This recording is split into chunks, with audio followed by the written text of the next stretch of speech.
มาสุงคะมาแต่งงานออกแบบงานนั้นได้ก็ลูกค้าเสนอมาเป็นงานมังกรกับคาบุกินะคะนะอันดับแรกคาติมาลอกไล่ก่อนค่ะเดี๋ยวประกอบตัวละครมันตัวหนึ่งในตัวหนึ่งมาประกอบกันในคะนะส่วนนี้ก็เป็นคาบุกิที่คัดเลือกมากค่ะเป็นงานออกแบบล้วนๆนะคะนะ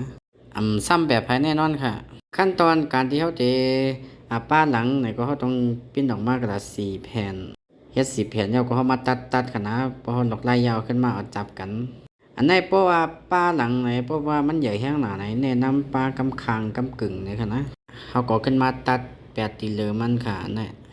กำไปมาตัวจำกันค่ะนะอันนี้ก็ตัดแปดเพราะอะไรแปดมันยาวเขาก็มาวางเสียแล้วก็วางให้มันซื่อๆค่ะนะตัวหลีๆเพราะมันพาดมาไหนขึ้นมา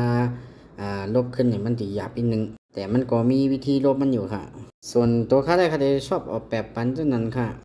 พอออกแบบไม้ยาวก็ขึ้นไถสีปันลูกค้าด้วยเพราะว่าเจือกเนี่ยก็ซักค่ะเพราะมันเจือกเนี่ยก็ขึ้นมีปรับปรุงยาวขึ้นมีแก้ไขใหม่ค่ะนะต้องถามตั้งลูกค้ายาวก็เขาก็ต้องออกแบบปันไฮลีเท่านั้นค่ะเจ้าเขาซักกว่ายาวในติ่มในเนียงนั่นขนาดหลังอันนี้ก็ค่อนข้างใหญ่หนึ่งขนาดยาวก็เป็นงานแก่อิดวัดหลังจากออกมาก็จะได้ประมาณนี้ค่ะคร่าวๆค่ะนะวัดไว้คร่าวๆไว้เพราะผมวัดละเอียดเกินไปนะในก็มันก็เสียเวลาจอม ไปติดตามจำผลงานตอนตีมาในค่ะนะคดีลงปันดีสักเยาวค่ะ